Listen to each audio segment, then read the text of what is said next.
Hello, everyone, and welcome back to the podcast. I have some explaining to do. The last episode posted February 18th, 2020, just a little bit over 3 years ago. And I never intentionally ended the podcast. I just had some complications as a result of the global pandemic that changed our entire world. That was not happening the last time I posted an episode. So I'm going to give everyone a little bit of background. I'm going to tell you what's coming up on the podcast, what's happened, what's transpired, and all that great stuff. So I am very appreciative of everyone that is still listening to this podcast. I get a little report from my hosting account where I host the podcast. And, we went from, tens of thousands of downloads a week to thousands of downloads a week to now there's still a couple of hundred people listening, which is great when a podcast hasn't updated for 3 years. So I'm very appreciative of all the new people that are still finding and listening to it, and all the people that might be listening to episodes again and again, because I do that as well with favorite podcast episodes. And here's what happened. So I went to New York.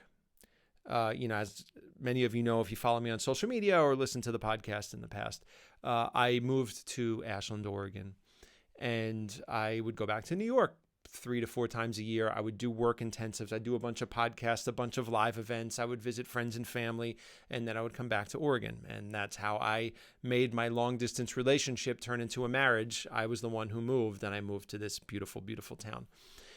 And we went to New York, had a great Christmas trip and holiday visit.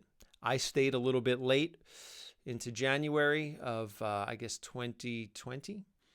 And is that when the pandemic started? It really, like, my perception of time, like a lot of people say, is all messed up from like, when did that thing actually start?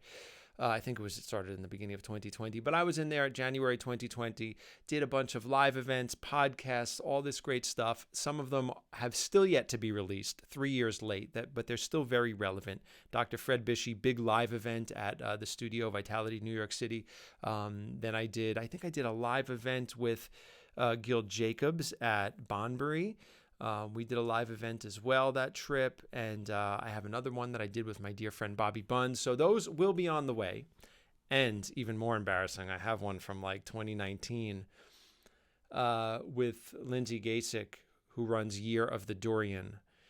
And that's an exciting one for me because I'm a mega fruit nerd, and we did that in my house in Oregon. So anyway, all of these are on the way. But what happened is I came back. We went on a little honeymoon. We went on a late honeymoon. My wife was pregnant at the time. She said, look, we're not going to be able to go anywhere, once we have a baby, not for a little while anyway. We're not going to be flying internationally or going on to islands or anything. She said, I really want to go to Hawaii. Let's go on a honeymoon. Great idea. We went to Hawaii, had the best time.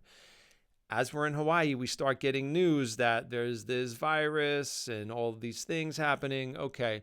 And then in the airport in Hawaii on the way home, I get these notifications on my phone that say, well, this virus has just, started to reach New York and all these things. And I went, wow, this might change everything, particularly in regards to business, since my business was in New York. And I was a little bit nervous, trying not to get nervous about it. This is when we didn't know anything. And then when I got back, the world changed. I got back to Oregon, and then all of a sudden it was shelter in place. And it was everyone was very uptight about going to the store to buy groceries and things like this. People were watching Tiger King. It was a very weird time. They used to howl here in Ashland, Oregon. So every night at 7 o'clock, since everybody was basically under house arrest, everyone would go out on the porch and they would howl. It's a creative, fun little town. Very weird times.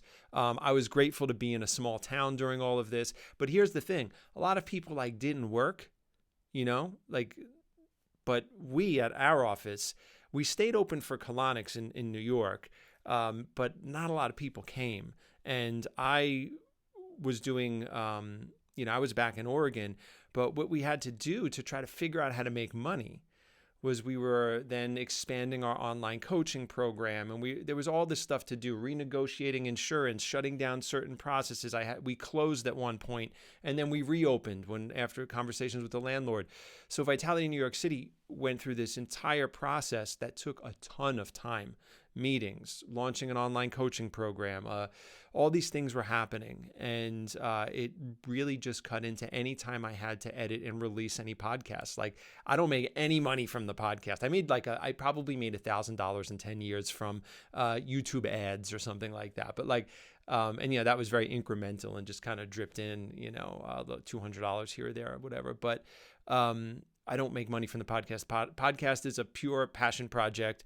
I do talk in the beginning of the podcast a lot about some affiliate links and things like the sauna wraps and some other things that, I talk about. And yes, there's a little bit of money there, but for the time that goes into these things, absolutely not. Absolutely not. It's a passion project. I love the cleansing life. I love natural living. And that's why I started this podcast. I really loved the conversations I would have with people like certain clients, Dr. Bishy, Gil Jacobs, of course, my two teachers and mentors, and other great, really interesting friends that I have. So I had to put this on the side. There was no time. And then in the middle of the pandemic, my son Ever was born. We now have an almost 3-year-old child because it's 3 years later. We had a pandemic baby, and that took a lot of time as well. My family didn't come to visit as much because it was in the middle of the pandemic, and they were a little fearful of flying with being in enclosed areas and things like that. Rightfully so, I understand. We didn't have as much contact with our family, so we're like doing everything ourselves.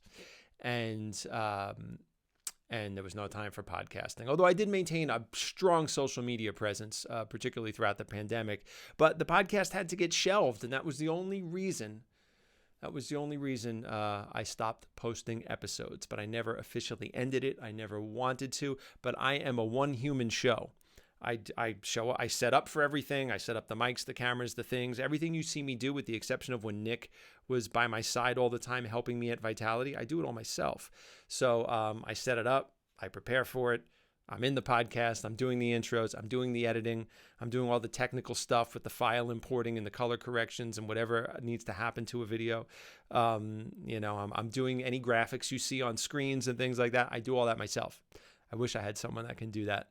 But I don't. So I do it myself. And I had to put everything on the back burner.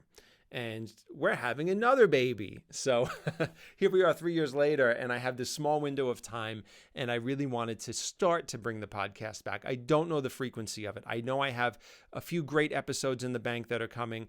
I just filmed today an amazing episode with a scientist, a researcher named Sam Shepard. And that's going to be the next podcast. I'm going to prioritize that one. I made several videos on TikTok and YouTube and Instagram, and they were really controversial because they had to do with a very potent supplement. And Sam Shepard healed himself of cancer with this supplement. So of course the comment section went nuts when they heard this and they heard my 2-minute little video. People reacted very quickly. So I really wanted to have Sam on. So we're gonna push Sam's podcast forward. That's also an easier edit than the other ones that I have. The other ones that we have are live events, and there's like multiple cameras and audio sources, and I got to get in there and mess around for a few days, which I don't have yet. But anyway, guys, that's where we were with the podcast. That's what happened. I didn't get lazy about it. I didn't stop caring about it. I just lost time. I put my time into my family life. I put my time into trying to save the business in New York and to really go hard on an online presence with our coaching programs and things like that, which we did during the pandemic. I started the Vitality Mentorship Community. And the Vitality Mentorship Community was amazing. There would be groups of us that would meet. And big shout out to Ella, who was the person that really, really took that on and made that happen. She was the one that requested I do that. But we would meet on Zoom, and we would have these great, great sessions, the Vitality Mentorship Community. Now that changed over to Everyday Detox Academy. And Everyday Detox Academy is a place now where I've recorded courses that people can take. They're very, very concentrated bits of information in regards to the practices and principles and different approaches from different practitioners of the cleansing life. So I have a great course called Eliminating the Toxic Load. It is by far the most epic and amazing piece of content I've ever created. I am so incredibly proud of it. So if you're interested in this, in what we do here, Definitely check that out at Everyday Detox Academy. And then we also have one called Cleansing Kitchen Essentials, where I do some tutorials on a lot of the clean foods that I make. And Gil Jacobs is up next. I recorded Gil. I went back to New York for the first time in 3 years, just this past January. And I recorded Gil. So that's going to be super exciting. I got to get through the edit on that as well. So that's another thing I did during the pandemic. I started Everyday Detox Academy. Well, first I started the mentorship community. Then I moved it over into an online digital course academy, Everyday Detox Academy. And I opened this studio. And if you're watching this on YouTube, I am sitting with a colonic unit behind me, and I'm in my Ashland studio, Ashland Gravity Colonics. So we held on by a thread in New York. We did something really special, but it came at a great cost, where when the pandemic happened, of course, everything shut down. I just sort of assumed colon hydrotherapy was an essential service, because although some people use it for vanity, we have a lot of people that use colon hydrotherapy for very real, valid medical reasons, and they really need us. So we decided to stay open. We decided to keep the colonic part of that business open. We did close our infrared sauna services and our cryotherapy services, and I did that because it was a lot of assembly. There's a lot of people coming in, staff coming in, clients coming in. I mean, we could have 15 people in the space at one time. I didn't think that would be looked upon very well if we were trying to run businesses like that, where people were congregating, and especially cryotherapy, it was an essential service for a lot of people, to be honest. People used it for pain management and healing, but we had to close those parts down. And by the way, it's very expensive to run those, just the supplies, the nitrogen gas, the staffing on it, the insurance to have that in your space. So we're like paying all this out, and no one's coming through the door anyway. I mean, 5% of the people that used to come in. So already we're at a huge loss. So we closed those down. And then Adriana, who many of you know from social and from Vitality and from videos and things like that, her and I basically worked for 3 years for free to keep the business open, because we closed at one point. It was it. The ship was going down. There was no more business. And the landlord came in for the final walkthrough and said, "Hey, you guys are really great.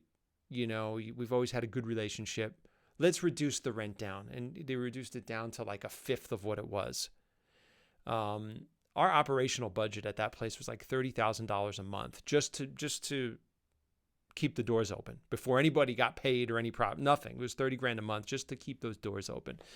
So, we got ourselves in a little bit of trouble, and the landlord, we worked things out through a meeting, and they said, you could actually stay open. And we had already had our big meeting where it was bittersweet. It was everyone like, it was great working with you all, and people were upset, and people were happy to, move on to the next thing. And we all understood what happened in the world, but, we essentially closed. And then the landlord said, "Nope, surprise, we'll drop your rent down." And, and we laid off a lot of our desk staff, and we adjusted our insurance, and we did things, no more laundry bill for all the towels and things. And we just kept colon hydrotherapy open. And the reason we decided to do it, even though there was no money there for anybody working in the management of the business, was because this all kind of happened in the months leading up to Christmas. And we just thought, we don't want, 8 people out of work, the therapists that were still working, with no money right before Christmas. Well, that turned into 3 years. And we worked and worked and worked, and we maintained the structure of this business so the therapists can continue to work.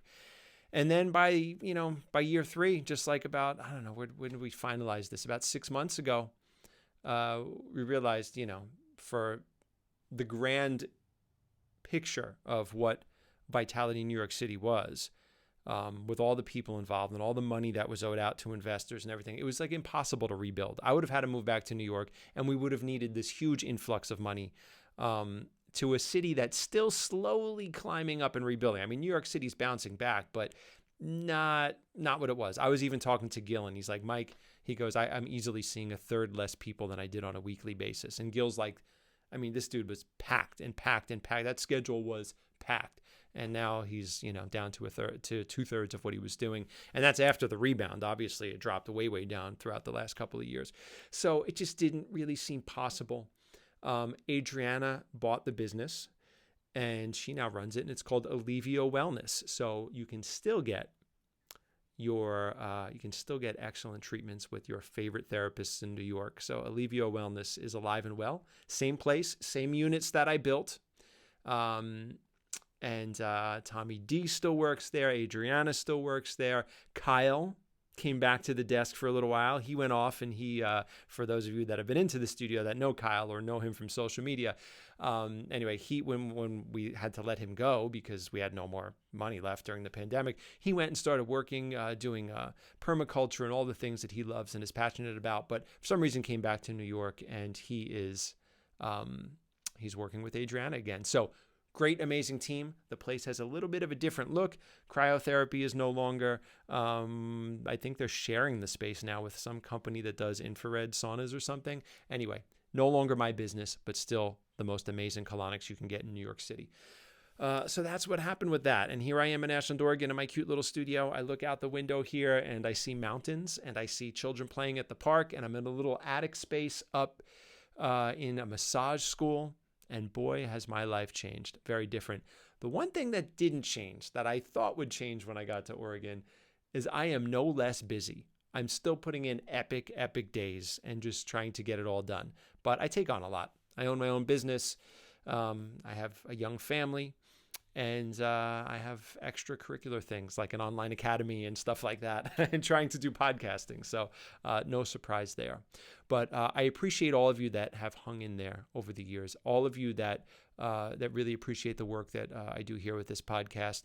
I really I'm looking to find my groove so I can get a little more consistent with releasing them. And that's what's been up. That's what's been going on. If you want to support this podcast, please come see me at Ashland Hydrotherapy. You can come see me here, Ashland Gravity Colonics. I own 2 domains.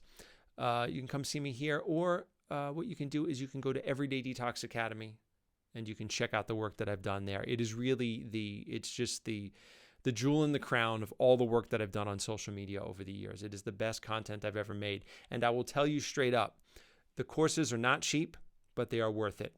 And in some fashion, probably over 100 hours of podcasts now. Let's see, I have 40 episodes up or 39 episodes up, and some of them are over 2 hours long. So so with all the content I've put out, there's easily a couple of 100 hours of podcasts, guest blogs, highlights in my social media, posts, videos, Instagram lives. You can probably find everything you ever want to find out about the cleansing life and nutritional detox by going through all of my stuff. But if you want it concentrated in a 3.5-hour course, that's where you find it. That's where you find that I put so much work into that. People that are really sort of like elevated into this are really into that course. People that are practitioners or want to become practitioners are really into that course.